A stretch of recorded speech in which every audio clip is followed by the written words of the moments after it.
चलिए स्टार्ट करते हैं। लास्ट क्लास में रेस्पिरेशन जो स्टार्ट किए थे उसमें मैंने वो कहा था कि रेस्पिरेशन बेसिकली अपन दो पार्ट में पढ़ेंगे। एक पार्ट होता है आपका सेलुलर रेस्पिरेशन, जो हमने लास्ट क्लास में देख लिया था, जो दो टाइप के थे। एक एरोबिक, यानी कि ऑक्सीजन के प्रेजेंस में होगा ये काम, और एक होता आपका anaerobic, in the absence of oxygen. It was perform by east या हमारे मसल सेल्स। हमने इसके रिएक्शन भी लिखे थे, जिससे बनता है अल्कोहल, इथेनॉल या फिर लैक्टिक एसिड। ठीक है। और अगर कंप्लीट ब्रेकडाउन होता है ग्लूकोज का, तो क्या बनता है? CO2, H2O and energy. Energy तीनों में बनेगी, बट ज्यादा किसमें बनने वाली है? एरोबिक रेस्पिरेशन में 38 ATP। ऐसा कुछ लिखा था हमने, energy is in the form of ATP। Total 38 ATP energy बन रही थी इसमें, और बाकी एनारोबिक वाले में हमने लिखा था कि 2 ATP एनर्जी बन रही थी। राइट। तो ये वाला फर्स्ट पार्ट था सेलुलर रेस्पिरेशन। सेकेंड पार्ट जो हम पढ़ने वाले आज वो है आपका ब्रीदिंग, जिसको हम क्या कहते हैं? गैसियस एक्सचेंज या gas exchange. Right, gas exchange हो रहा है between the organism and the environment. ठीक है। तो लिखेंगे, हेडिंग डालेंगे next, exchange of gases in animals. Exchange of gases in animals. Heading रहेगा exchange of gases in animals. एक ही तरीका नहीं है सबका गैस एक्सचेंज करने का एटमॉस्फेयर के साथ। सबके अपने अपने तरीके हैं, depending upon their body structure. Simple body structure है तो वो डिफ्यूजन से भी इन आउट कर लेंगे गैस को।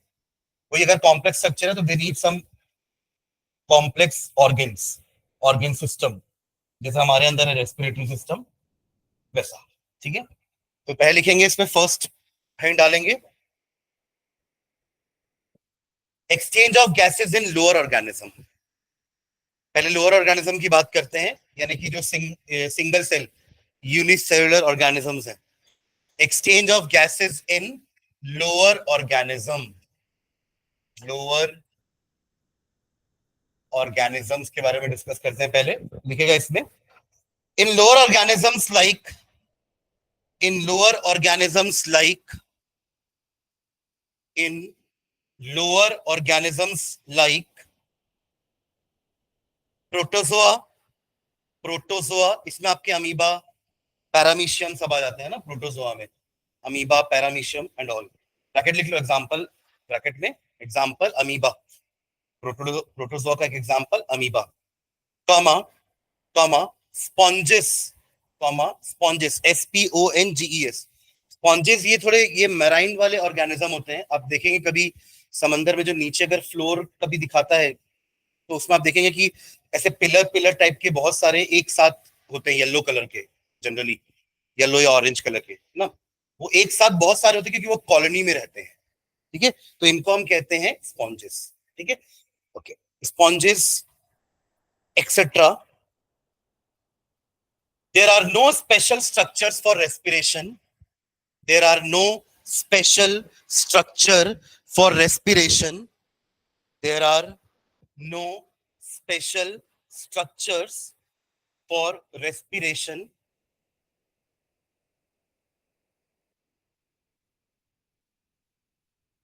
There are no special structures for respiration. Full stop. In these animal, in these animal, in these animal, every cell of body is in contact. Every cell of body is in contact. Every cell of body is in contact with water, is in contact with water. So there is direct exchange between, so there is direct exchange between, so there is direct exchange between oxygen and carbon dioxide. There is direct exchange between oxygen and carbon dioxide by diffusion. By diffusion. By diffusion. DIFFUSION. By diffusion. जहां पे diffusion का मतलब क्या होता है? Exchange of material from the region of their higher concentration to the region of their lower concentration. मान लीजिए ये आपका अमीबा है, ठीक है, तो वाटर सरफेस में है, वाटर में है, एक ही सेल है, एक सेल पूरा का पूरा डायरेक्ट कांटेक्ट में है वाटर के साथ, ठीक है, तो डायरेक्टली ऑक्सीजन आपके वाटर में ज्यादा होगा, सेल के अंदर CO2 होगा, तो डिफ्यूजन से ऑक्सीजन बाहर से अंदर जाएगा और डिफ्यूजन से ही कार्बन डाइऑक्साइड अंदर से बाहर आएगा, ठीक है। जस्ट बिकॉज उनका जो जितने भी सेल है बॉडी में, they are in direct contact with water, but हमारे में ऐसा नहीं है ना, हमारे में सेल्स अंदर तक हैं बॉडी के, they are not in direct contact with atmosphere या वाटर, तो वो डायरेक्टली एक्सचेंज नहीं कर सकते, उनको एक अलग सा पाथ चाहिए जिनसे उन तक ऑक्सीजन पहुंच पाए, ठीक है। ओके, तो क्या लिखे? बाय द प्रोसेस ऑफ या bye diffusion. This is called body surface respiration, इसको कहते हैं body surface respiration. This is called body surface respiration, क्योंकि पूरा का पूरा रेस्पिरेशन उनकी बॉडी से ही हो रहा है ना, उनका एक सेल उनकी पूरी बॉडी है, ठीक है, तो बॉडी सरफेस रेस्पिरेशन, ये डायग्राम बना लो।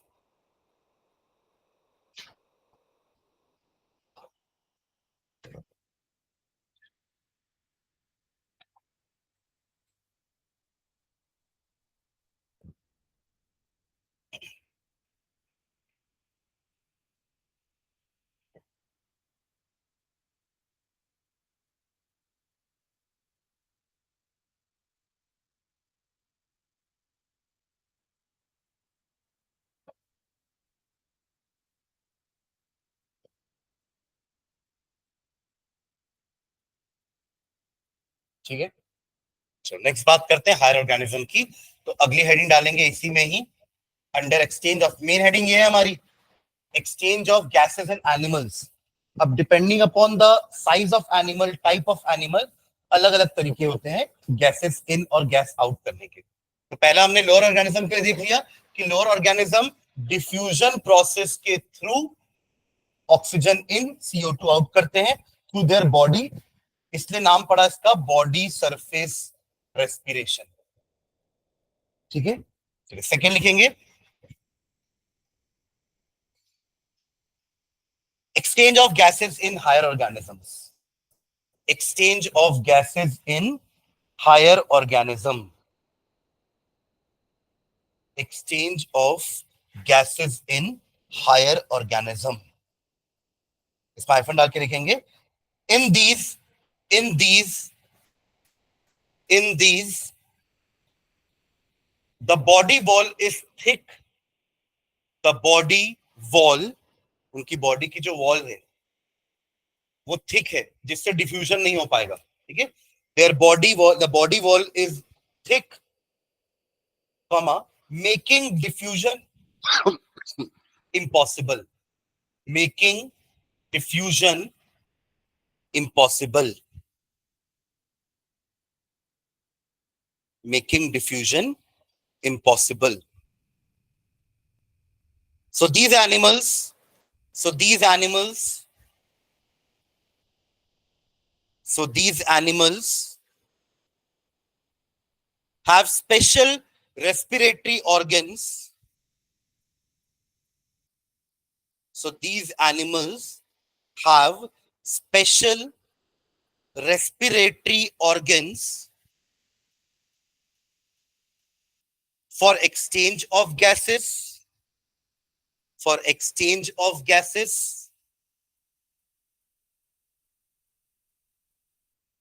ये तो सिर्फ एक्सचेंज हुआ, बट हर सेल तक पहुंचाएंगे कैसे? उसके लिए हमारे पास ट्रांसपोर्टेशन सिस्टम है एंड वेस्कुलर सिस्टम, समझ के लिखेगा जो लिख रहे हैं ना, and vascular system, vascular system का मतलब वही होता है transportation system, and vascular system to transport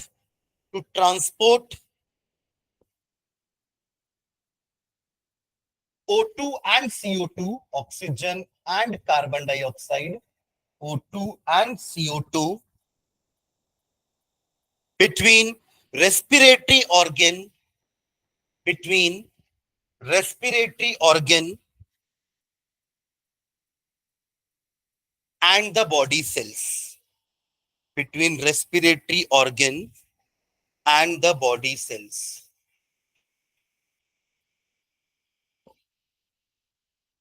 ठीक है, इसमें एक एक करके लिखेंगे अलग टाइप के ऑर्गेनिज्म. इसमें फर्स्ट लिखना, ए हेडिंग डालना, skin respiration. Skin respiration. Skin respiration. सबके पास लंग्स नहीं है ना, हमारे पास लंग्स है, बट और हायर ऑर्गेनिजम्स होते हैं जिनके पास लंग्स नहीं है. तो some respire by skin, some by gills. फिर एक मैंने उस दिन आप लोग को नाम बताया था कि उनके पास स्पिरिकल्स होते हैं. स्पिरिकल्स मतलब ओपनिंग्स होती हैं, और जैसे हमारा नॉस्ट्रिल होता है, ये भी एक तरह की ओपनिंग है ना, जिससे ऑक्सीजन अंदर, CO2 बाहर हो रहा है. तो वैसे ही उनके पास स्पिरिकल्स होते हैं. दे आर ऑल्सो ओपनिंग्स जहां से एयर इन एयर आउट होती है. ठीक है, तो पहले लिखेंगे स्किन रेस्पिरेशन. इसमें हाइफन डाल के लिखेंगे इन इन एनलिड्स. इन एनलिड्स, ANNELIDS. एनलिड्स मतलब होता है ये एक तरह के वॉर्म्स होते हैं, जैसे अर्थ वॉर्म होता है. सुना आपने अर्थ वॉर्म, है ना? एक्चुअली वो किंगडम वाला चैप्टर अगर आप 9th में पढ़े होते ना, तो आप ये एनेलिडा नाम का एक क्लास होता है. मतलब आप ये समझिए कि एनिमल एक किंगडम है. एनिमल क्या है? किंगडम. एक्चुअली पूरे जितने भी लिविंग ऑर्गेनिज्म है, they have been divided into 5 kingdoms. पहले 2 ही किंगडम बनाए गए थे, प्लांट एंड एनिमल. बट फिर थोड़ा बहुत कंफ्यूजन हुआ कि कुछ एनिमल्स हैं जिनके पास सेल वॉल है, बट वो अपना खाना खुद नहीं बनाते. तो सेल वॉल है तो प्लांट होना चाहिए था, और अगर प्लांट होते तो खाना खुद बनाना चाहिए था. ये कंफ्यूजन हुआ ना. तो आप इनको एनिमल में क्यों डाल रहे हो? एनिमल के पास तो सेल वॉल नहीं होती. तो बहुत कंफ्यूजन हो कि इस टाइप के ऑर्गेनिज्म को कहां डालें. तो लेटर ऑन 5 टाइप के किंगडम बनाए गए. प्लांट में वो आएंगे जिनके पास सेल वॉल भी है और वो अपना खाना भी खुद बना सकते हैं. फिर एक क्लास, एक किंगडम अलग बनाया गया फंगाई का, जिसमें वो आएंगे जिनके पास सेल वॉल है बट वो खाना नहीं बना सकते. तो अब कंफ्यूजन थोड़ा दूर हुआ. एनिमल में वो आएंगे जिनके पास सेल वॉल भी नहीं है, जो खाना भी नहीं बना सकते. समझे ना? जिनके पास दोनों है वो प्लांट किंगडम में होंगे, जिनके पास दोनों नहीं है वो एनिमल किंगडम में होंगे, और जिनके पास सेल वॉल है बट क्लोरोफिल नहीं है, तो खाना नहीं बना पा रहे हैं, तो वो कहां रहेंगे? फंगाई में. उसके अलावा कुछ और टाइप के ऑर्गेनिज्म हुए जो सिंगल सेल थे, जिनका न्यूक्लियस भी वेल डेवलप्ड नहीं था. आपको याद है इस टाइप के सेल को क्या बोलते थे? हाँ बोलो, जोर से बोलो. आपको बोल रहा हूँ प्रियांशी. हाँ, आप बोले ना सर, तो वो कैसे समझ में आएगा ना. तो जोर से बोल दो उसको, है ना. मैं ऐसे लिप्स थोड़ा रीड करूंगा हर बार. आपको पता है तो जोर से बोलो ना. गलत ही होगा और क्या होगा, और क्यों गलत होगा? आपको पता है कि जिनका न्यूक्लियस वेल डेवलप्ड नहीं है वो प्रोकैरियोटिक होते हैं ना. प्रो मतलब प्रिमिटिव, और कैरियो मतलब न्यूक्लियस होता था. तो ऐसे ऑर्गेनिज्म या ऐसा सेल जिसका न्यूक्लियस वेल डिफाइंड नहीं है, तो उनको अलग कैटेगरी में डालना पड़ा. उनको ना आप एनिमल में डाल सकते क्योंकि एनिमल वाले तो सब यूकैरियोटिक है, प्लांट वाले सारे यूकैरियोटिक है, फंगा सारे यूकैरियोटिक है. You can not place the organism with a non defined nucleus with them जिनके पास डिफाइंड न्यूक्लियस है. फिर आप कैसे कैटेगराइज कर रहे हो? आप तो जितने भी लिविंग ऑर्गेनिज्म वर्ल्ड में है उनको डिवाइड करना चाह रहे हो ना, ताकि उनकी स्टडी इजियर हो जाए. समझ रहे क्या? जैसे केमिस्ट्री में भी 118 एलिमेंट है, बट 118 एलिमेंट को हम अलग अलग नहीं पढ़ते. 118 एलिमेंट की प्रॉपर्टी हम उनको पीरियोडिक टेबल में लिख करके अलग अलग ग्रुप में डिवाइड करके पढ़ते हैं, क्योंकि उससे स्टडी थोड़ी इजियर हो जाती है. It is easy to remember properties of 10 groups rather than learning the property of 118 elements. अब यहाँ तो सिर्फ 118 एलिमेंट है, बट स्पीशीज तो बहुत सारे हैं ना, लिविंग ऑर्गेनिज्म तो बहुत सारे हैं, इसलिए उनको डिवाइड करना ही बहुत जरूरी था. तो वो 2 किंगडम और आए थे, मोनेरा एंड प्रोटिस्टा. ऐसे ऑर्गेनिज्म जिनका प्रोकैरियोटिक सेल है वो मोनेरा में चले गए, और ऐसे जिनका यूकैरियोटिक है बट वो है तो सिंगल सेल वाले ही, वो यूकैरियोट्स हो गए. और जितने भी मल्टी सेल वाले यूकैरियोट्स थे वो प्लांट, एनिमल, फंगाई हो गए. अब उनमें तो डिवीजन मैंने आपको बता दिया, फंगाई, प्लांट और एनिमल में कैसे डिवीजन हुआ है. समझ रहे हैं क्या? तो एनालिडा जो है ना, ये एनिमेलिया के अंदर भी अलग अलग क्लास होती है. अब एनिमल में सारे को एक जैसा तो नहीं बोल सकते, अब एनिमल में हम आएंगे मैमल्स की कैटेगरी में, उसमें भी अपन किस में आएंगे, वर्टिब्रेट्स में, वर्टिब्रेट्स एंड इनवर्टिब्रेट्स। ये नाम सुना कभी आपने, वर्टिब्रेट्स जिनके पास बैकबोन होती है उनको वर्टिब्रेट्स बोलते हैं। We have backbone right, we are vertebrates. Actually उस कॉलम को वर्टिब्रल कॉलम बोलते हैं, स्पाइनल कॉर्ड बोलते हो ना आप लोग, द ब्रेन, ब्रेन से नीचे जाके स्पाइनल कॉर्ड बना, रीढ़ की हड्डी, तो that is known as vertebral column. तो ऐसे एनिमल्स जिनके पास वर्टिब्रल कॉलम होता है they are categorized as vertebrates, in rest were invertebrates. तो ये इनवर्टिब्रेट्स कैटेगरी में आते हैं एनिलीड्स। उसमें भी अलग अलग टाइप के वॉर्म होते हैं, मतलब आप सोचिए कि किंगडम के अंदर अलग अलग क्लासेस होती है ना, फाइलम्स होते हैं, फिर क्लासेस होती हैं, अलग अलग ग्रुप्स होते हैं, और उन ग्रुप्स के अंदर अलग अलग फैमिली के जीन्स के स्पीशीज होते हैं। बहुत ज्यादा कैटेगराइज है। अब जैसे बोलते हैं ना कि कैट और tiger they belong to same family, पता है कि नहीं आपको, टाइगर जो है it belongs to cat family. अब देखना दोनों का थोड़ा चेहरा तो जो है ना वो थोड़ा एक जैसा ही होता है स्ट्रक्चर, तो दोनों सेम फैमिली के बट दोनों का जीन्स अलग अलग है, दोनों स्पीशीज अलग अलग है। समझ रहे हैं क्या क्या बोलना चाह रहा हूं मैं। इन द सेम वे वॉर्म्स की भी तीन कैटेगरी होती है, एक एकदम पतले पतले वॉर्म्स होते हैं, एक फ्लैट वाले वॉर्म होते हैं, पतले चपटे वाले, एक तो पतले हो गए जो एकदम धागे जैसे होंगे, थ्रेड वॉर्म बोलते हैं उनको, एक चपटे होते हैं, फ्लैट वॉर्म्स बोलते हैं उनको, और एक होते हैं जिनके बॉडी में रिंग्स होती है ना, जैसे उनकी बॉडी है अगर, तो उनकी बॉडी में ऐसे रिंग्स बनी होती है जैसे अर्थ वॉर्म। ठीक है, तो ये उसके ही एक कैटेगरी है एनलिडा, समझ रहे हैं क्या। ठीक है, तो ये वॉर्म्स होते हैं, तो ब्रैकेट में लिख रहे हैं ना वॉर्म्स, क्लियर है। तो क्या लिखे अपन,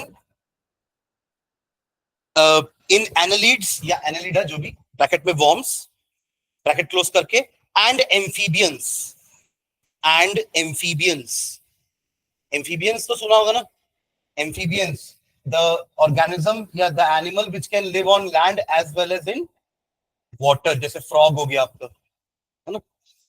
एंड एम्फीबियंस ब्रैकेट में फ्रॉग लिख लो, example frog. comma, exchange of gases occur through skin, exchange of gases occurs through skin, occurs through skin। अब उसके लिए स्किन अगर मोटी होगी तो कैसे होगा, नहीं होगा ना, तो स्किन को पतला होना चाहिए, which is thin, which is thin, comma moist, thin होनी चाहिए, थोड़ी सी मॉइस्ट होनी चाहिए, कॉमा वेस्कुलर, वेस्कुलर थिन होनी चाहिए। ये सब प्रॉपर्टी लिख रहे हैं उनके स्किन की, उसकी उनकी स्किन थिन होनी चाहिए, उनकी स्किन मॉइस्ट होनी चाहिए, प्लस उनकी स्किन वेस्कुलर होनी चाहिए। वेस्कुलर का मतलब वही ट्रांसपोर्ट कर पाए, vascular and permeable, and permeable, and permeable, ठीक है, यहां भी डिफ्यूजन ही होगा। ठीक है, चलो सेकेंड लिखेंगे इसी में, सेकेंड कैटेगरी बी,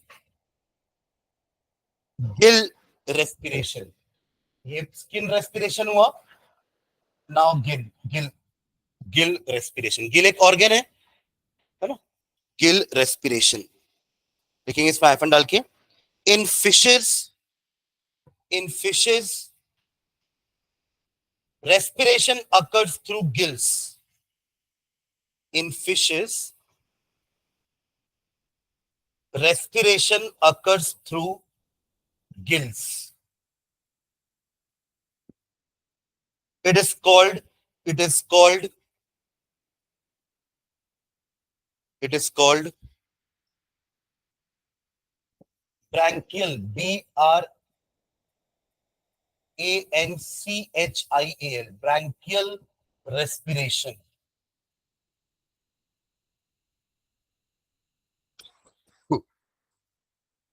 और फिश का सोर्स क्या होता है ऑक्सीजन का,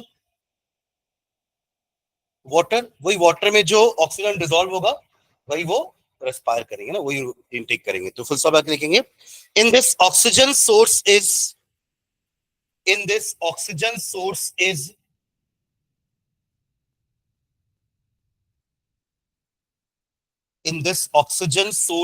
water. Oxygen source is water.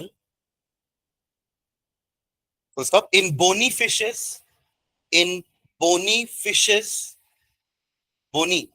मतलब जो पूरी फिश बोन्स की बनी होगी. एक और होती है कार्टिलेज की.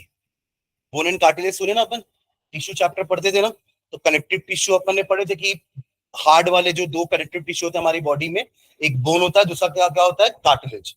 Cartilage is more flexible than bones. जो हमारे ईयर में प्रेजेंट है, ट्रैकिया में प्रेजेंट है, हमारा जो ट्रैकिया है ना, wind pipe, that is made up of cartilage.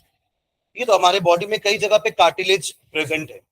तो कुछ फिशेज होती है जिनकी बॉडी का जो अंदर का स्केलेटन है वो बोन का बना हुआ नहीं है. जैसे हमारा बोन का बना हुआ है पूरा स्केलेटन, अंदर का ढांचा, वैसे उनका किसका बना होता है, कार्टिलेज का. तो एक बोनी फिशेज होती है, एक कार्टिलेज फिशेज होती है. ठीक है. तो in bony fishes gills are present in gill chambers. Gills are present in gill chambers.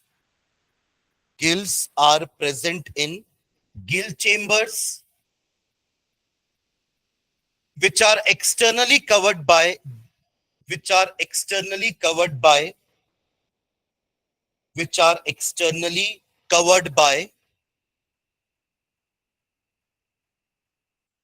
gill covers called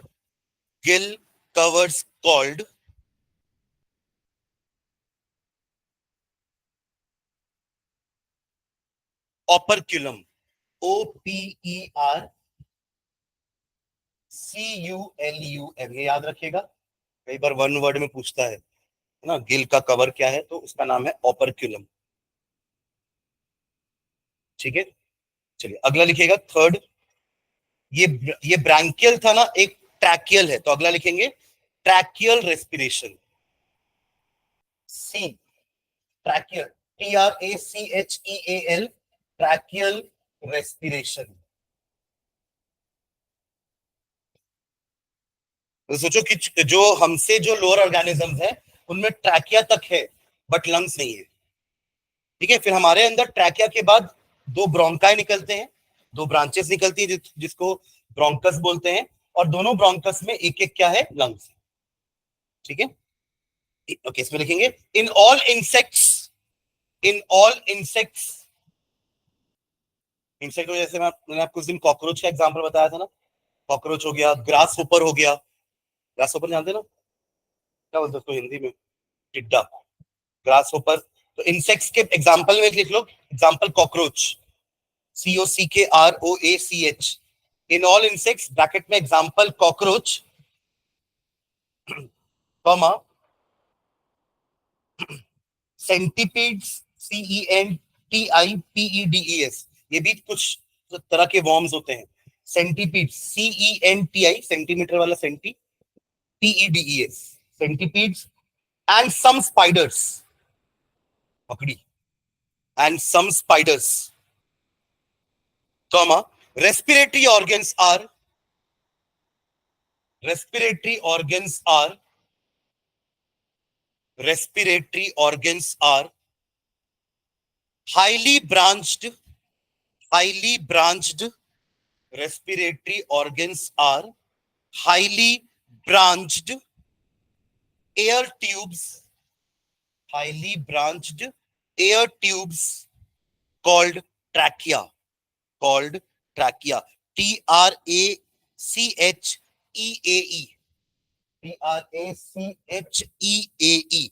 trachea. Full stop. These trachea are connected to atmosphere. Trachea तो अंदर है, ठीक है, पर अंदर का जो ट्रैकिया है वो बाहर कैसे कनेक्टेड है, तो उसको ओपनिंग को स्पिरिकल बोलते हैं. The trachea are these trachea are connected to atmosphere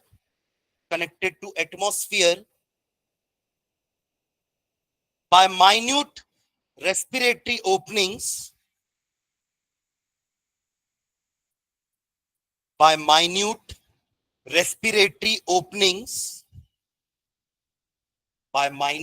यानी कि छोटे छोटे ओपनिंग्स होंगे by minute respiratory openings called spiracles, called spiracles, SPIRACLES, स्पिरेकल्स।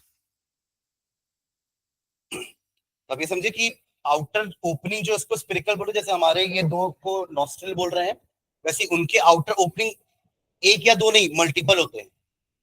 ठीक है, उन मल्टीपल ओपनिंग से वो एयर अंदर लेते हैं और अंदर डिस्ट्रीब्यूट कैसे आता है बॉडी के अंदर, वहां ट्रैकिया है, अलग अलग ट्यूब्स है। मतलब एक तरफ से ओपनिंग से ऑक्सीजन अंदर आया और फिर वो अंदर आके डिस्ट्रीब्यूट हो रहा है। इन द सेम वे और भी जहां ओपनिंग है वहां से एयर इन आ रही है, डिस्ट्रीब्यूट हो रही है और ऐसे ही आउट भी हो रही है। ठीक है, एक एग्जांपल लिखते नीचे लिखना example, in cockroach, in cockroach, in cockroach there are 10 pairs of spiracles, there are 10 pairs of spiracle, यानी कि 20 ओपनिंग्स है उसकी बॉडी के अंदर। समझ रहे हैं क्या? 20 ओपनिंग्स है जिससे वो एयर इन एयर आउट कर रहा है।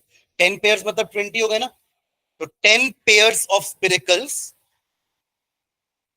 हाइफन डाल के लिखना, 2 pairs in thorax, thoracic cavity जैसे हमारा चेस्ट कैविटी है, 2 pairs in thorax, THORAX, thorax, and 8 pairs in abdomen, and 8 pairs in, and 8 pairs in abdomen। वो भी साइड से होते हैं, जैसे हम देखते हैं ना कि ये जितने भी होते हैं इंसेक्ट, कॉकरोच हो गया, स्पाइडर हो गया, इनके जो लेग्स होते हैं ना उनके एब्डोमेन में होते हैं। समझ रहे मैं क्या बोल रहा हूँ? जॉइंटेड लेग्स होते हैं, जैसे हमारे लेग्स अलग से लगे हुए हैं ना, वैसे उनमें क्या होता है, साइड में ये एब्डोमेन है तो साइड से ही लेग्स लगे हुए हैं उनके। ठीक है, तो उनको कहते हैं आर्थ्रोपोडा। वो भी आपके एनिमल की कैटेगरी में आएंगे, they are known as arthropoda, उनका फाइलम का नाम है आर्थ्रोपोडा। ऑर्थो का मतलब होता है जॉइंटेड और पोडा मतलब क्या होता है, लेग्स। पोडा तो अपन वो पोडिया में भी पढ़े ना, सूडोपोडिया। तो जहां भी पीओडी दिखे, पीओडी से समझ रहे क्या, वो आपके लेग्स।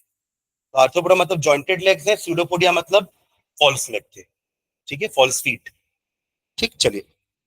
और इनके, इनका खून भी वो नहीं होता ना, लाल नहीं होता। कभी देखें, इनके पास हीमोग्लोबिन ही नहीं है, तो हीमोग्लोबिन नहीं होगा तो रेड कैसे होगा खून? समझ रहे हैं? चलो next, fourth, A B C हो गया, नेक्स्ट लास्ट डी, लंग्स। ये हमारा वाला lungs respiration, lungs respiration, hyphen डाल के लिखेंगे, in many land animals, in many land animals and amphibians, and amphibians,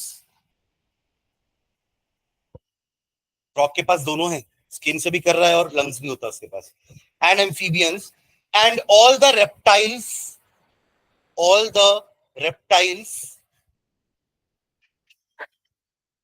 comma birds and mammals, mammals category में हम आ जाएंगे। समझे किन के पास है लंग्स? सम लैंड एनिमल्स जैसे कि आप लिख रहे हैं, और एम्फीबियंस, उसके अलावा reptiles, birds and mammals. The respiratory organs are lungs, the respiratory organs are lungs. और हमारे लिए सोर्स क्या है ऑक्सीजन का? एयर। जैसे फिशेस के लिए सोर्स था वाटर, हमारे लिए एयर है। ठीक है, तो एयर में ऑक्सीजन प्रेजेंट भी है बहुत ज्यादा क्वांटिटी में। Oxygen is very less soluble in water, इसलिए फिशेस को ऑक्सीजन उतनी ज्यादा मात्रा में नहीं मिलता जितना हमें आसानी से मिल पाता है। हम टेरेस्ट्रियल एनिमल्स होंगे ना, टेरेस्ट्रियल मतलब the animals which live on land, वो एक्वेटिक है विच लिव ऑन वाटर, तो उनको उतनी आसानी से ऑक्सीजन नहीं मिलता जितना हमें मिलता है, क्योंकि एयर में ऑक्सीजन की क्वांटिटी बहुत ज्यादा, 21-22% एयर में ऑक्सीजन है। ठीक है, और वाटर में ऑक्सीजन का सॉल्युबिलिटी बहुत कम है, इसलिए उनको उतना ज्यादा ऑक्सीजन नहीं मिल पाता फॉर देयर रेस्पिरेशन। ठीक है, हाँ, तो क्या लिखिए, the respiratory organs are lungs, full stop. It is also called, इस टाइप के रेस्पिरेशन को क्या बोलते हैं, एक और नाम लिख रहे हैं इसका, it is also called, it is also called pulmonary respiration, pulmonary respiration, pulmonary respiration. ये पल्मोनरी वर्ड याद रखिएगा, अभी अपन ट्रांसपोर्टेशन पढ़ेंगे तो ये आएगा पल्मोनरी वर्ड फिर से। मैं आपको बताऊं कि हम पल्मोनरी वर्ड क्यों यूज करें, बिकॉज उस ट्रांसपोर्टेशन में कहीं ना कहीं लंग्स इन्वॉल्व रहेगा। तो जहां पे भी लंग्स इन्वॉल्व रहेगा ना, उस टाइप की आर्टरीज और वेन्स को हम पल्मोनरी आर्टरी और पल्मोनरी वेन बोलते हैं। ये पढ़ा होगा आपने क्लास 10 8 में भी, तो थोड़ा बहुत रेस्पिरेटरी और ये ट्रांसपोर्टेशन सिस्टम का एक चैप्टर था ना, transportation in plants and animals, एक चैप्टर था शायद 7th या 8th में। वहां पढ़ते थे कि कैसे हार्ट, आपके सारे वेसल्स और ब्लड मिलके पूरा ट्रांसपोर्टेशन संभालते हैं आपकी बॉडी के अंदर। समझ रहे हैं क्या? मतलब हमें 3 चीजों की जरूरत होती है। एक वो जो कैरी करके लेके जाए, वो ब्लड हो गया, ब्लड कैरी करके ले जाएगा ऑक्सीजन, ब्लड कैरी करके ले जाएगा खाने को। अब कैरी तो कर लिया, पर जाए कहाँ? रोड भी तो चाहिए, तो उसके लिए हो गए वेसल्स। तो बस हो गई, रोड भी हो गई। अब बस को चलाएगा कौन? तो यहाँ कौन है? हार्ट। समझ रहे क्या? तो heart is a pumping organ, वो सिर्फ आपके ब्लड को गाइड कर रहा है कि अब आपको कहां जाना है, अब कहां जाना है। अभी लंग से यहां आना है, फिर हार्ट में आने के बाद फिर बॉडी पार्ट्स में जाना है, फिर बॉडी पार्ट से वापस हार्ट में आना है, फिर हार्ट से लंग्स में जाना है। ये वो पूरा गाइड कर रहा है, जस्ट लाइक अ ड्राइवर के हाथ में स्टीयरिंग है ना, वो घुमा रहा है गाड़ी को कहाँ घुमाना है।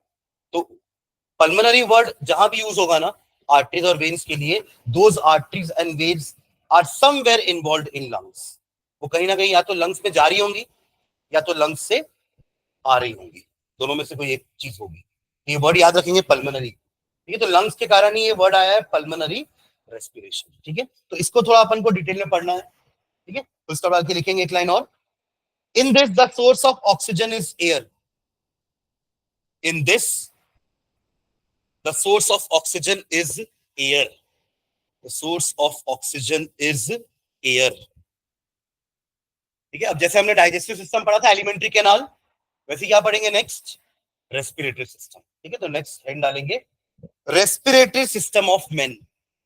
एलिमेंट्री कैनाल ऑफ मेन पढ़ लिया था हमने, नेक्स्ट है respiratory system of main, respiratory system of main. अब ये भी 2 पार्ट में डिवाइडेड है। अब यहाँ पे ग्लैंड्स नहीं है क्योंकि अपन को कुछ पचाना नहीं है ना, सिर्फ एयर इन करना है, एयर आउट करना है। तो तब भी 2 पार्ट में डिवाइड करें कि एक अपन बोल रहे हैं कि पूरा ट्रैक है, वो ट्रैक कहां से स्टार्ट हो रहा है? नॉस्ट्रिल से, फिर यहाँ आ गया अपन ये वाले पार्ट में आ गए नेजल चेम्बर, फिर वहां से अंदर गए लेरिंग्स ना, वॉइस बॉक्स, और फिर वहां से जाएंगे ट्रैकिया, विंड पाइप, फिर वहां से जाएंगे हम ब्रोंकाई में। ये पूरा आपका ट्रैक हो गया। दोनों ब्रोंकाई कहाँ ओपन होने वाले हैं? लंग्स में, right lungs and left lung, ठीक है? जब भी कॉपी में बनाएंगे ना, कॉपी में बनाएंगे अगर राइट एंड लेफ्ट, जैसे ये आपका ट्रैकिया था, ट्रैकिया के 2 पार्ट में डिवाइड हो जाएगा, एक ये लंग्स हो जाएगा, ये दूसरा लंग्स हो जाएगा, ठीक है? अब जब भी ऐसे कॉपी में बनाएंगे तो इसको लेफ्ट और इसको राइट गलत हो जाएगा बोलना। समझ रहे हैं क्या? भले आपने उसको लेफ्ट में बनाया तो आपको लग रहा है कि लेफ्ट लंग है और ये राइट है, बट आप ऐसे खड़े होकर देखो ना, आप ऐसे खड़े हो और यही उठा के ऐसा रख दिया, ये राइट साइड नहीं हुआ। समझ रहे हैं क्या? तो जो बनाए हो लेफ्ट साइड में एक्चुअली वो क्या है? राइट लंग है, और जो बनाए हो राइट में वो एक्चुअली क्या है? लेफ्ट लंग है। समझ में आ रहा है क्या? आप अपने आप को इमेजिन करना कि ये मेरा राइट है और ये लेफ्ट है ना, तो आपने इसी को तो बनाया ऐसे। सेम कंसेप्ट हार्ट में भी आएगा। जो आप चेंबर्स के नाम बोलोगे कि ये राइट ऑरिकल है, ये राइट वेंट्रिकल है, ये लेफ्ट ऑरिकल है और ये लेफ्ट वेंट्रिकल है, पढ़े ना अपन कि हार्ट 4 चेंबर में डिवाइड होता है, ठीक है? अच्छा एक चीज और, ये जो लंग्स रेस्पिरेशन वाले जो ऑर्गेनिज्म है ना, इनकी एनर्जी रिक्वायरमेंट भी ज्यादा होती है, और एनर्जी रिक्वायरमेंट को फुलफिल कौन करेगा? अब थोड़ा सा पीछे जाएंगे तो क्या पता चलेगा कि एनर्जी कहां से बन रही थी? हाँ, ऑक्सीजन से। आपकी एनर्जी रिक्वायरमेंट बढ़ रही है, मतलब कि आपके हार्ट को सेल्स तक ऑक्सीजन जल्दी पहुंचाना रहेगा, तब तो cells more and more oxygen use करके ज्यादा से ज्यादा एनर्जी बना पाएंगे। याद आ रहा है वो रेस्पिरेशन का रिएक्शन जहां पे लास्ट में एनर्जी बनती है? तो एनर्जी कैसे बनी? Glucose was broken down by oxygen. Oxygen कौन पहुंचा रहा है? हार्ट। तो आपका पंपिंग बढ़ जाता है ना, जब आप ज्यादा दौड़ते भागते हो, ज्यादा एक्सरसाइज करते हैं तो आपका हार्ट बीट बढ़ जाता है, you can feel the heart beat, right. तो उस केस में आपका, इसलिए चेंबर भी हमारे पास 4 हैं और ऑक्सीजन भी हमारे, सॉरी ऑक्सीजन भी हमारे पास लंग्स के पास बहुत सारा है, ताकि वो ऑक्सीजन की रिक्वायरमेंट हम फुलफिल कर सके हर सेल की, ताकि मोर and more energy will be created. अब बर्ड्स को ऊपर उड़ना है हवा में, तो दे वांट मोर एनर्जी, उड़ते रहने के लिए उनको एनर्जी चाहिए कि नहीं, अपने विंग्स को फ्लैप करने के लिए दे नीड एनर्जी, तो उनके पास भी लंग्स होते हैं, समझ रहे हैं क्या। 4 चेंबर हार्ट भी सबके पास नहीं होते, है ना, 4 चेंबर हार्ट भी उनके पास ही होते हैं जिनको एनर्जी रिक्वायरमेंट ज्यादा होती है। ये 4 चेंबर हार्ट ज्यादा जल्दी ऑक्सीजन का सप्लाई कर पाते हैं हर सेल्स तक, और हर सेल तक ऑक्सीजन अगर सही सही टाइम पे सही मात्रा में पहुंचेगा, तब तो एक स्पेसिफिक अमाउंट ऑफ एनर्जी बन पाएगी हर सेल में, और वो अपन एनर्जी को यूज करके अपने एक्टिविटीज परफॉर्म कर पाएंगे। समझ आ रही बात, ठीक है। चलो, तो हेड डाला आपने रेस्पिरेटरी सिस्टम ऑफ मैन, इसमें ऑप्शन डाले देखेंगे, it is formed of 2 parts, it is formed of 2 parts, it is formed of 2 parts. First लिखेंगे respiratory tract, respiratory tract path, है ना। इसी को पहले लिख लेते हैं, फिर लंग्स लिखेंगे। तो इसको जो भी नंबरिंग दे रहा हूं 1, इसके अंदर जो पार्ट्स आएंगे उसको ABCD दे देना, और जो सेकंड अपन इसके बाद लिखेंगे उसको अपन लंग्स सेकंड पार्ट हो जाएगा, ठीक है। अभी पहले इसके अंदर कंटिन्यू करते हैं, फिर लंग्स पढ़ेंगे ना। तो इसमें लिखेंगे it is the path for fresh and, it is the path for fresh and, it is the path for fresh and foul air, it is the path for fresh and foul air। समझ में आई, यही path है जिससे fresh air अंदर जा रही है, और यही पाथ है जिससे फाउल एयर बाहर आ रही है। कोई और अपने पास अदर पैसेज नहीं है जिससे हम कार्बन डाइऑक्साइड को आउट कर सके, समझ रहे हैं क्या। तो it is the path for fresh and foul air. तो सब it is formed of following parts, it is formed of following parts। सबसे पहला ए नॉस्ट्रिल, वहां सबसे पहला था माउथ, यहां पहला है नॉस्ट्रिल। नॉस्ट्रिल, माउथ को क्या बोले थे, एक वर्ड यूज किया था ना माउथ के लिए, हाँ, जो अपन अपर्चर, मिरर के लिए भी यूज किए थे, वही बोलने वाला था, अपर्चर। ये भी तो अपर्चर है ना, जहां ओपनिंग दिखे मतलब वो अपर्चर बोलते हैं। एक्चुअली अपर्चर वर्ड ना कैमरा से आया है, कैमरा में ओपनिंग होती है ना, जो शटर स्पीड शटर उसका ऐसा ओपन करता है। अपने को ज्यादा मैकेनिज्म नहीं पता कैमरे का, बट अपर्चर वहां से वर्ड आया है सबके लिए, ओपनिंग्स, ठीक है। तो लिखेंगे फर्स्ट हाइफन डाल के इसमें, these are 2 large sized apertures, these are 2 large sized apertures, these are 2 large sized apertures present at the lower end of nose, present at the lower end of the nose। इनका काम क्या है, inhalation, है ना। these are for inhalation, these are for inhalation and exhalation भी तो यही करेंगे ना। these are for inhalation, INHALATION, inhalation, air in करना, inhalation exhalation ना। these are for inhalation and exhalation, EXHALATION, these are for inhalation and exhalation, ठीक है। चलिए सेकेंड पार्ट में आते हैं, बी। बी तो ऊपर जाएंगे तो क्या आएगा, ये वाला पार्ट है। आप ये इस पूरे को नॉस्ट्रिल मत बोल देना, ये तो पूरी नोज है, तो नोज का बॉटम पार्ट बस नॉस्ट्रिल है, अपर पार्ट तो नेजल चेंबर कहलाता है। क्या कहलाता है, नेजल चेंबर। देखिए second part, nasal chambers, NASAL, nasal chambers, CHAMBERS, nasal chambers. इनका क्या क्या काम है, इसको एयर को फिल्टर करें, डस्ट को क्या फिल्टर करें, हाँ, एयर को फिल्टर करेंगे, ताकि एयर में कुछ भी अगर पार्टिकल्स जा रहे हैं, जैसे कि डस्ट हो गया, है ना, उनको यही रोक लेंगे। इससे तो उनके पास हेयर्स होते हैं ना, अंदर बाल ऐसी थोड़ी ना है, उनका काम है ना कुछ। और उसके अलावा और क्या होता है अंदर, इसको निकाल के खेलते थे बचपन में, नहीं खेले क्या? क्या बच्चे लोग, म्यूकस क्या बोलते हैं उसको अपन, म्यूकस। उस वो भी कैसा होता है, चिपचिपा होता है ना थोड़ा सा, आप लोग खेलेंगे तो पता ही नहीं होगा। ठीक है, कभी कभी ट्राई करना ऐसे निकालना, तो कुछ निकलेगा जो थोड़ा सा स्टिकी टाइप का होगा, तो वो स्टिकी अभी नहीं निकालना है ना, घर जाके निकालना। तो वो थोड़ा स्टिकी जैसा होता है, तो स्टिकी का क्या क्या क्या रीजन है स्टिकी होने का, ताकि डस्ट चिपक जाए उसमें।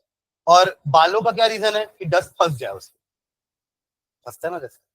तो डस्ट हो गया, डस्ट को रोकने के लिए आपका म्यूकस है और हेयर्स है, समझ रहे हैं?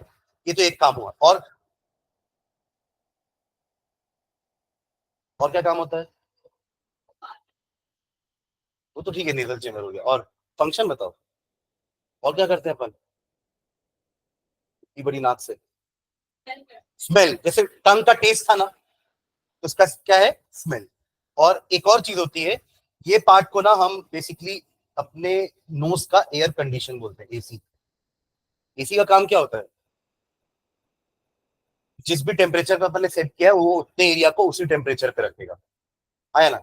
अब गर्मी में हम गर्म हवा ले रहे हैं अंदर, ठंडी में ठंडी हवा ले रहे हैं, तो लंग्स ऐसा वर्सटाइल नहीं है ना कि आप हर टाइप की हवा ले रहे हो लंग्स चला लेगा काम।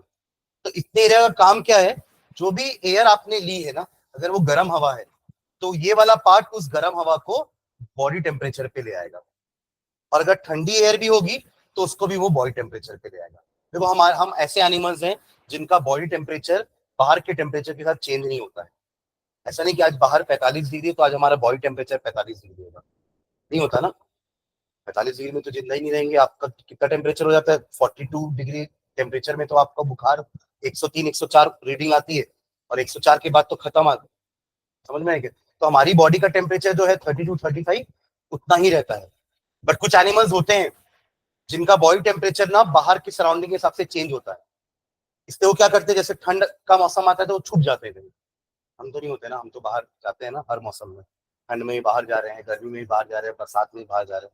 बट कुछ एनिमल्स होते हैं जो आपको ठंड में नहीं दिखेंगे, जैसे शायद छिपकली है, छिपकली होती है ना, वो ठंड में गायब हो जाती है, पता नहीं कहाँ जाती है, पर गायब हो जाती है, नहीं दिखेगी आपको कहीं पे भी, क्योंकि वो उस समय क्या हो जाती है, छुप जाती है, क्योंकि उसका बॉडी टेम्परेचर क्या होता है पता है, एटमोस्फेयर के साथ चेंज हो जाता है। तो अगर वो बाहर रही तो उसका बॉडी टेम्परेचर कम हो जाएगा, बाहर अगर 13 डिग्री 5 डिग्री तक पहुंच गया तब तक उस टेम्परेचर पे वो जिंदा नहीं रह पाएगा, ठीक है। But we are warm blooded animals, हमको हमको क्या बोला जाता है, वार्म ब्लडेड एनिमल्स, और वो होते हैं cold blooded animals.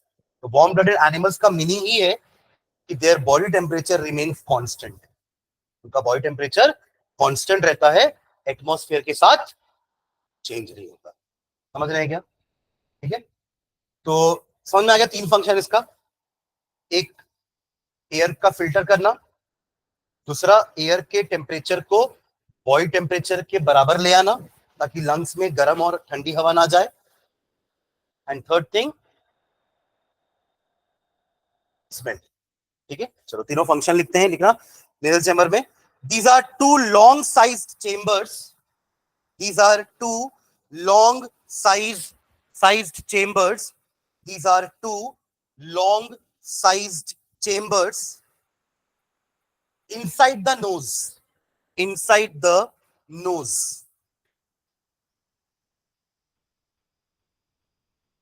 Stop. These help in, बीच में एक सेप्टम भी है ना, ये ना, ये वाला पार्ट, मतलब वो दो है ना, सेपरेटेड बाय अ सेप्टम, बीच में लाइन है। हाँ, क्या लिखिए, दीज हेल्प इन, लिखना इसके अंदर ऐसे रोमन लेटर फर्स्ट सेकंड डाल लेना, first, these help in first, its lower hairy part, its lower hairy part, it its lower hairy part filters the air, filters the air and prevents entry of dust particles,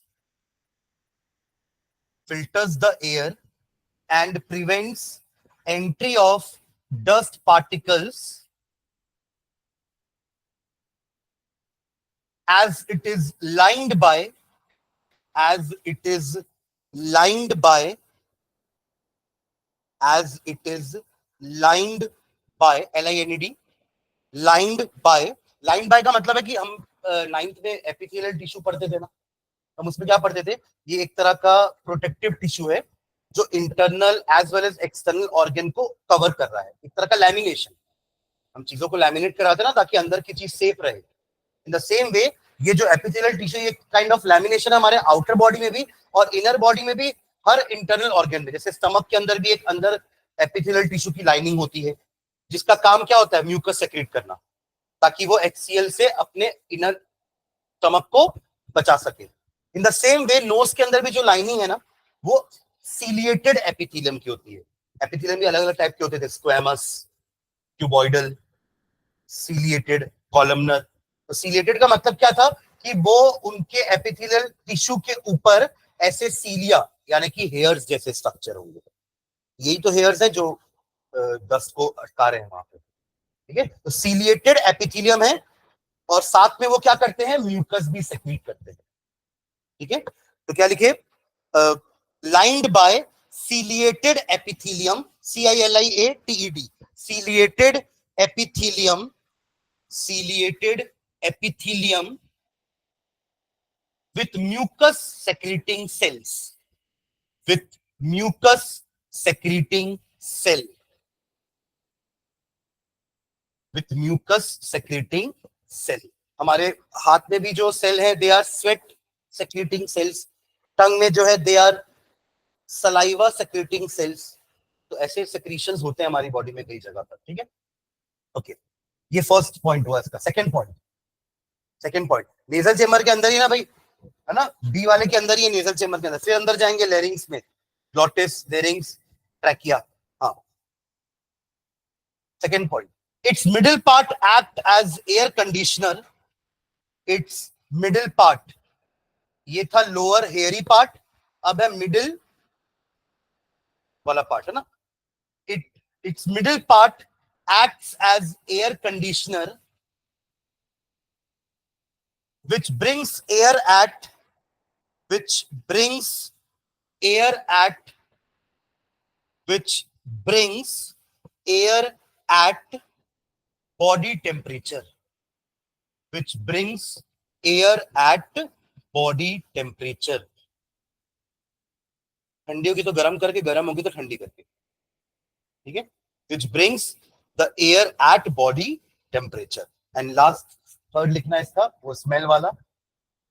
it's upper part, it's upper part, it's upper part helps in smelling. It's upper part helps in smelling. It's upper part helps in smelling, ठीक है, clear है। चलिए अगला आते हैं सी। Nostril हो गया, nasal chamber हो गया, सी पार्ट आते हैं, ग्लॉटिस। ग्लॉटिस, ये ग्लॉटिस ना, एक ग्युलेट था, ग्युलेट ओपनिंग था किसका, इसोफेगस का, और ग्लॉटिस ओपनिंग था ट्रैकिया का, विंड पाइप।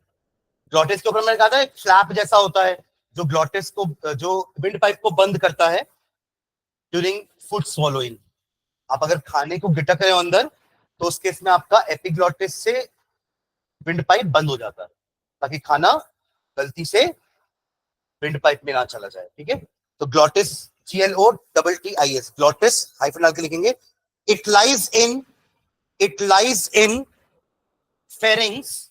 फेरिंग्स ही तो ये दो पार्ट में डिवाइड हुआ था ना, glottis and gullet. Gullet was going in the oesophagus. It lies in pharynx, PHARYNX, lies in pharynx and leads into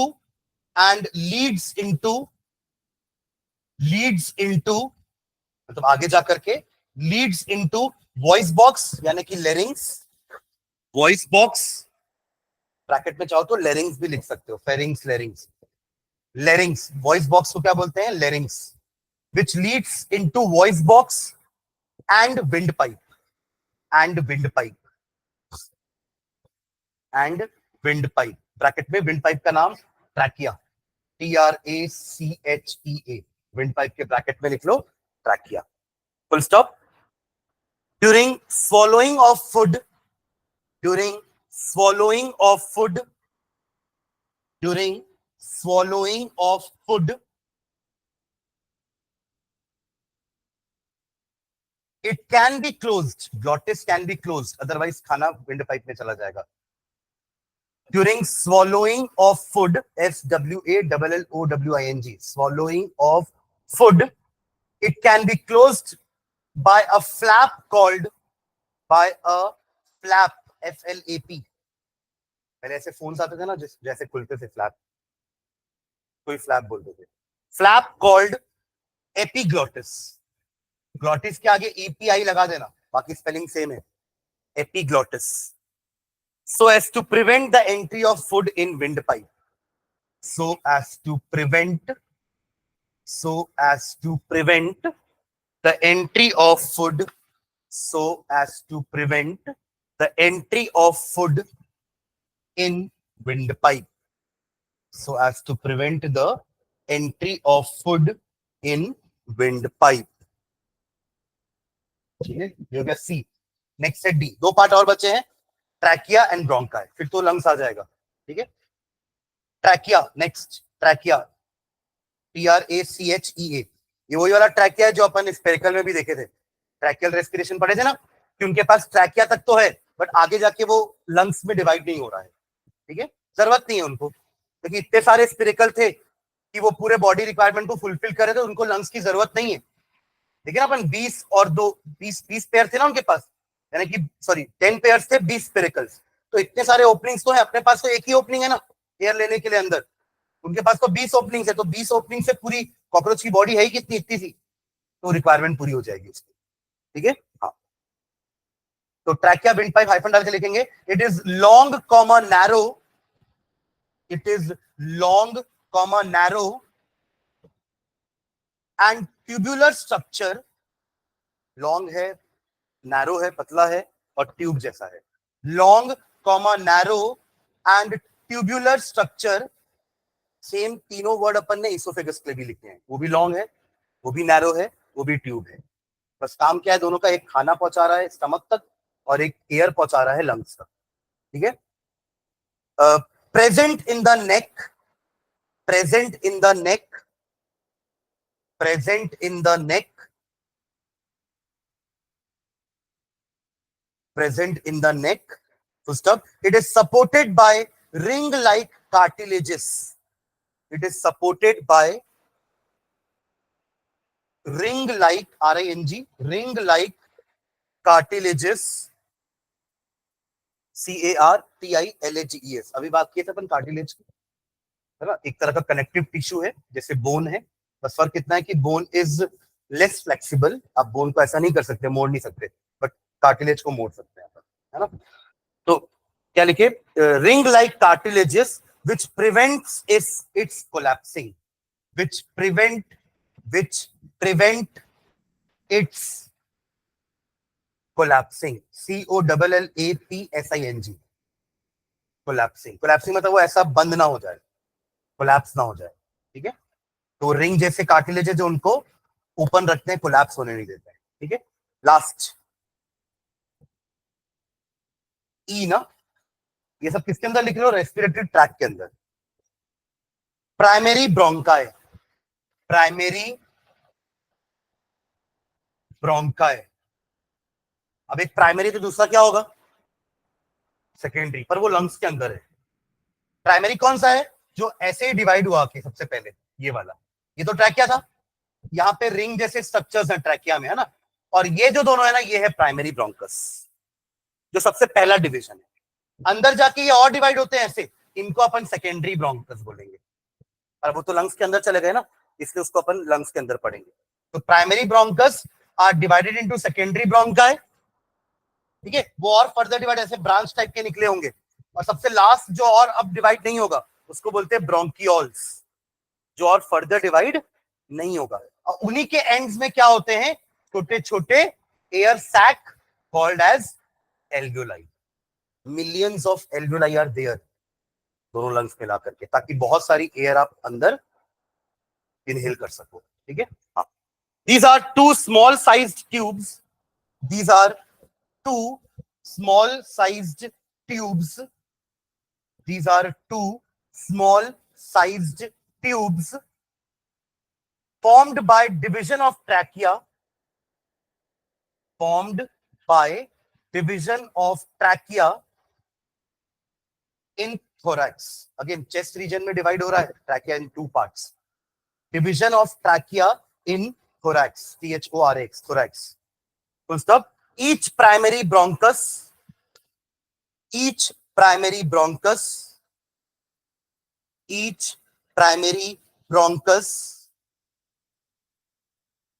enters lung of its own side. Enters lung of its own side. ठीक है, चलो second line डाल के छोड़ देना बस इसको. Number two lungs. तो एल्वेलाई और सेकेंडरी ब्रोंकाई ब्रोंक्यूल्स इसके अंदर पढ़ेंगे. ठीक है, फिर एक पार्ट और बचेगा मैकेनिज्म ब्रीदिंग का, जो भी मैंने आपको उस दिन बताया था ना, रिब्स और डायफ्राम कैसे बिहेव करते हैं while inhalation and while exhalation. Inhalation के समय रिब्स का क्या हाल होता है और डायफ्राम किस पोजीशन पे रहता है, तब जाके लंग्स भराता है. और फिर एक्सहेलेशन के समय रिब्स का क्या हाल होता है और डायफ्राम किस पोजीशन पे रहता है और लंग्स कैसे एक्सहेल करता है. ये होता है मैकेनिज्म ब्रीदिंग का. ठीक है, अभी तो बस गैस एक्सचेंज हुआ है, पर वो गैस अंदर कैसे जा रहा है और बाहर कैसे आ रहा है उसका मैकेनिज्म अपन नेक्स्ट क्लास में करेंगे. ठीक है, तो एक क्लास और लगेगा रेस्पिरेशन में, फिर ट्रांसपोर्टेशन स्टार्ट करेंगे. ठीक है, चलो थैंक यू.